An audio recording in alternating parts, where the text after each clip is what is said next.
जय हिंद दोस्तों, आपका स्वागत है आपके अपने पसंदीदा चैनल स्टडी एंड अपडेट्स में। जय हिंद दोस्तों। मैं राजकमल आप सभी का स्वागत करता हूं स्टडी एंड अपडेट्स में। और आज के इस वीडियोस में हम लोग सीएसएफ ट्रेडमेन के लिए क्विक रिवीजन के थ्रू जीके जीएस के प्रश्न उत्तर करने वाले हैं। और आज का जो टॉपिक होगा वह टॉपिक होगा ई सर्विसेज। ठीक है, ई सर्विसेज आज का टॉपिक है और ये आज आपका 6 क्लास है। ये जो सारे क्लासेस हैं ये आपके प्रीवियस ईयर के क्वेश्चन पे बेस्ड हैं। ठीक है, सिलेबस तो सब करवा रहे हैं लेकिन प्रीवियस ईयर के जो क्वेश्चन पूछे गए हैं उसके आधार पर जो प्रश्न बनते हैं वो मैं करवा रहा हूँ। ठीक है, तो चलिए शुरू करते हैं। तो ये जो प्रश्न है आपका, ये आपके सीआईएसएफ एग्जाम में पूछा जा चुका है। सीआईएसएफ ट्रेडमैन 2023 के एग्जाम में। ठीक है, क्वेश्चन है आपका, निम्नलिखित में से किस शहर में भारत का पहला ई कोर्ट शुरू हुआ था? India's first e court has been launch in which of the following cities. देखिए, ई कोर्ट सर्विसेज जो शुरू हुआ यह 2005 में शुरू किया गया था और सबसे पहले दिल्ली में शुरू किया गया था। ठीक है, दिल्ली के डिस्ट्रिक्ट कोर्टों में, सुप्रीम कोर्ट में नहीं आया था, डिस्ट्रिक्ट कोर्ट में शुरू हुआ था। लेकिन वो ऑप्शन तो यहाँ पर है ही नहीं। इन ऑप्शंस में से आपको जो है हैदराबाद से ही हो जाएगा। दिल्ली के बाद जो है हैदराबाद में इसको एस्टेब्लिश किया गया था। ठीक है, तो उत्तर क्या हो जाएगा आपका? उत्तर आपका फर्स्ट हो जाएगा। क्लियर है पॉइंट? चलिए आगे बढ़े अब इसी पे आधारित आपके अगले 25 प्रश्न देखने को मिलेंगे। ठीक है, और एक प्रश्न मैं आपसे पूछूंगा, उसका उत्तर आप लोग कमेंट बॉक्स में कमेंट भी करेंगे। तो चलिए शुरू करते हैं। आपका पहला प्रश्न जो है वो दिया गया है, what R E services? E services क्या है? तो वैसी सर्विस जो गवर्नमेंट के द्वारा इलेक्ट्रॉनिक बेस दी गई। ठीक है, e services are government service delivered to citizen through digital platform. वो सुविधाएं जो सरकार के द्वारा नागरिकों के लिए डिजिटली दिया गया। डिजिटल कहने का मतलब इलेक्ट्रॉनिक माध्यम से दिया गया। ठीक है, तो वह कहलाया ई सर्विसेज। जैसे कि आपका ई कोर्ट हो गया, जैसे कि आपका ई हॉस्पिटल हो गया, जैसे कि आपका ई पासपोर्ट हो गया। तो बहुत सारे सर्विसेज जो हैं वह डिजिटल इंडिया के थ्रू लॉन्च किए गए और उन्हीं का नाम जो है ई सर्विसेज या फिर ई गवर्नेंस रखा गया। ठीक है, अब देखिए इलेक्ट्रॉनिक चीजें, इसमें क्या क्या आता है? आपका मोबाइल फोन आ गया, आपका कंप्यूटर आ गया, इसके थ्रू हमें सुविधाएं मिलने लगी। यही फायदा हुआ ई सर्विसेज का। क्लियर है पॉइंट यहां तक? अब आगे बढ़ सकते हैं। ठीक है, कोई भी चीजें, कोई भी डाउट आपके मन में आए तो कमेंट बॉक्स में जरूर कमेंट करें। ठीक है, अब देखिए आपको अगला प्रश्न दिया गया है, ई गवर्नेंस। ई गवर्नेंस का लक्ष्य क्या है? तो ई गवर्नेंस का मुख्य लक्ष्य है ट्रांसपेरेंट, इफिशिएंट और सिटीजन सेंट्रिक सर्विस प्रोवाइड करना, जो कि इलेक्ट्रॉनिकली होगा। ठीक है, अर्थात इलेक्ट्रॉनिक तरीके से पारदर्शी, कुशल और नागरिक केंद्रित सेवाएं प्रदान करना, ये लक्ष्य है ई गवर्नेंस का। ठीक है, चलिए आगे बढ़ते हैं। अगला प्रश्न क्या दिया गया है, विच प्रोग्राम प्रमोट डिजिटल गवर्नेंस इन इंडिया? भारत में कौन सा कार्यक्रम जो है वह डिजिटल गवर्नेंस को बढ़ावा देता है? तो यह है आपका डिजिटल इंडिया प्रोग्राम। ठीक है, कई बार आप सुनते होंगे हमारे पीएम के मुख से कि डिजिटल इंडिया के तहत, तो डिजिटल इंडिया जो प्रोग्राम है उसके तहत हमारा ई गवर्नेंस लॉन्च किया गया और ई गवर्नेंस में बहुत सारी सुविधाएं लॉन्च की गई। ठीक है, चलिए आगे बढ़ते हैं। फोर्थ आपको दिया गया है, what is the national e government plan? NEGP. National e government plan क्या है? इसको कि शॉर्ट में एनईजीपी कहा जाता है। तो देखिए, गवर्नमेंट का एक मुख्य लक्ष्य हुआ कि हम एक फ्रेमवर्क दें जो फुल्ली डिजिटल सर्विस पे आधारित हो। ठीक है, सरकारी सेवाओं को इलेक्ट्रॉनिक तरीके से फ्रेमवर्क करना, यह कहलाया नेशनल ई गवर्नेंस प्लान, जिसको कि शॉर्ट में एनईजीपी कहा जाता है। ठीक है, अगला देखिए क्या दिया गया है, पांचवा, what portal provide access to multiple government services in India? Bharat में कौन सा पोर्टल कई सरकारी सेवाओं तक पहुंचाने में मदद करता है? तो वो पोर्टल हो जाएगा आपका india.gov.in। ठीक है, आप देखना कि जितने भी सरकारी पोर्टल हैं उसमें आपके india.gov.in लगे हुए हैं। ठीक है, यह पोर्टल जो है नेशनल पोर्टल ऑफ इंडिया कहलाया। ठीक है, क्या कहलाया? नेशनल पोर्टल ऑफ इंडिया कहलाया। क्लियर है पॉइंट यहां तक? चलिए आगे बढ़ते हैं। छठा देखिए क्या दिया गया है, what is DigiLocker used for? देखिए, आप लोगों ने सुना होगा ना DigiLocker, DigiLocker. DigiLocker है क्या? डिजी लॉकर जो है, यह सरकारी सेवाएं जैसे जितने भी सर्टिफिकेट्स हो गए आपके, ठीक है, वो सभी सर्टिफिकेट्स को ऑनलाइन कर दिया गया। मेनली हमारा जो इंफॉर्मेशन टेक्नोलॉजी एक्ट आया 2000, आईटी एक्ट, आईटी एक्ट 2000, इस एक्ट के तहत हर वो चीज जो डिजिटली प्रोवाइड किया जा सकता है, गवर्नमेंट ने उस पर ध्यान दिया। तो उसी के तहत हमारे जो सर्टिफिकेट्स हुए उनको सिक्योर रखने के लिए एक सर्विस शुरू की गई, वह सर्विस डिजी लॉकर कहलाई। ठीक है, उत्तर क्या दिया गया है? Secure storage and access of government issues digital documents started in 1 July 2015, 2015 में यह शुरू किया गया था, और इसके थ्रू गवर्नमेंट ने जो भी डिजिटल डॉक्यूमेंट्स एक्सेस किया वो सिक्योर स्टोरेज किया जा सकेगा। ठीक है, और ये अथेंटिकेट है। यदि आप कहीं भी किसी भी चेकिंग में डिजी लॉकर के थ्रू यदि आप डॉक्यूमेंट दिखा देते हैं, आधार कार्ड हो चाहे जो भी हो, ड्राइविंग लाइसेंस हो, यदि आप डिजी लॉकर के थ्रू दिखाते हैं तो वो आपका वैलिड माना जाएगा। ठीक है, क्लियर है पॉइंट यहां तक? चलिए आगे बढ़ते हैं। सातवां आपको दिया गया है, which e service is used for filling income tax. Income tax को फिल करने के लिए, भारत में इनकम टैक्स रिटर्न फाइल करते हैं ना लोग, तो उसको फिल करने के लिए गवर्नमेंट ने कौन सी ई सर्विस दिया? तो उसके लिए यूज किया जाता है income tax e filling portal. ठीक है, income tax e filling portal, और यह जो है आपको 2006 में शुरू किया गया था। किसके द्वारा? Income tax department, ministry of finance के अंतर्गत जो आता है। ठीक है, रीजन क्या था? ऑनलाइन आईटीआर को फिल करना। ठीक है, सेकेंड क्वेश्चन वही था कि यह कब और कहां शुरू किया गया, किसके द्वारा शुरू किया गया? तो वो मैंने आपको बता दिया कि इनकम टैक्स पोर्टल जो है 2006 में लॉन्च किया गया, और यह इनकम टैक्स डिपार्टमेंट जो कि मिनिस्ट्री ऑफ फाइनेंस के अंतर्गत आता है इंडिया के, उसने शुरू किया। Reason, online income tax return file करने के लिए शुरू किया। ठीक है, क्लियर है कॉन्सेप्ट? चलिए आगे बढ़ते हैं। नाइन्थ आपका दिया गया है, what is Umang app. Umang app क्या है? तो उमंग ऐप जो है यह इंडियन गवर्नमेंट द्वारा दिया गया एप्लीकेशन है, जिसमें कि जितने भी ई गवर्नेंस की सुविधाएं हैं वो सभी वेबसाइट आपको यहाँ देखने को मिलेगा। आपके पास जो भी ई गवर्नेंस सर्विस है वो आप यहाँ पर इस मोबाइल एप्लीकेशन के थ्रू लिंक्ड कर पाएंगे। ठीक है, ये है आपका उमंग ऐप। ओके, अब देखिए अगला प्रश्न जो है वह यही है कि उमंग ऐप जो है कब, कहां और किसके द्वारा लॉन्च किया गया।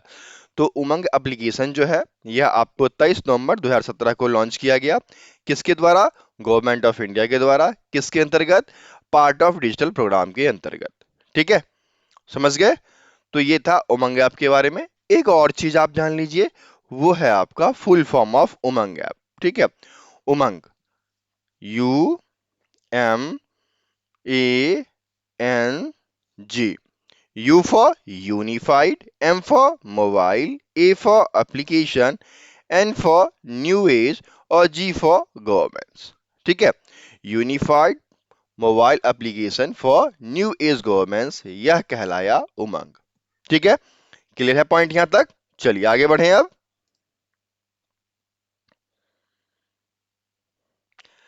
अगला है 11th, which platform is used for online government payments.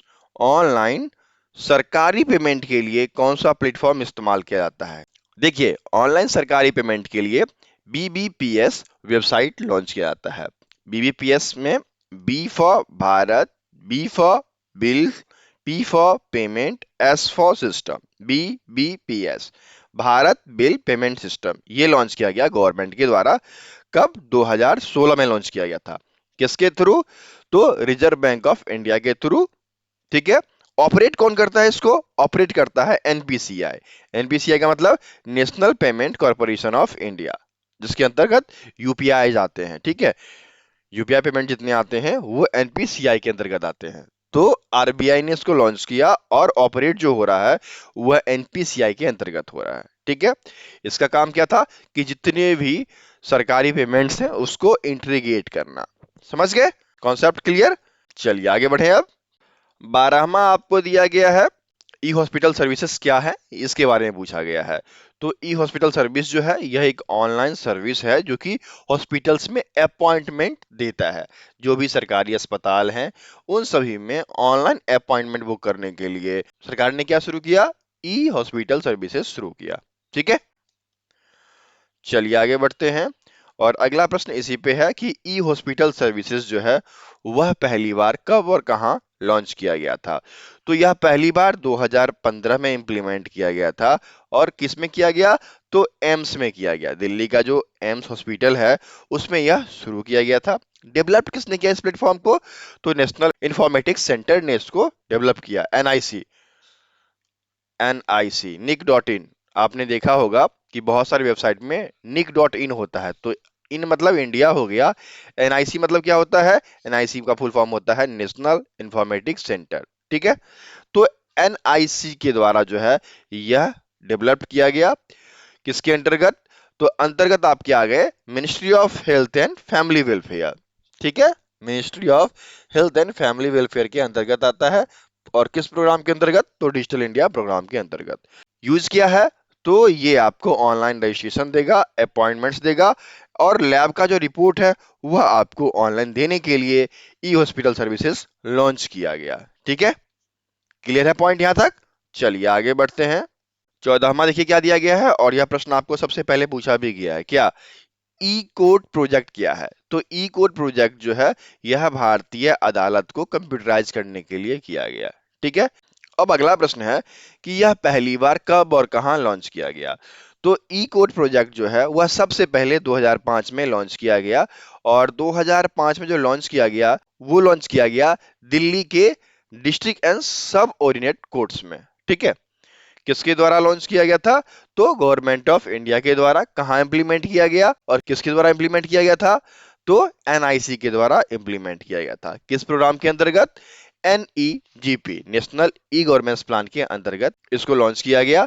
इसका ऑब्जेक्टिव क्या था? डिस्ट्रिक्ट के सभी कोर्ट्स को डिजिटलाइज कर देना। ठीक है, कॉन्सेप्ट क्लियर हो गया होगा। बहुत ही अच्छे तरीके से वर्णित किया गया है।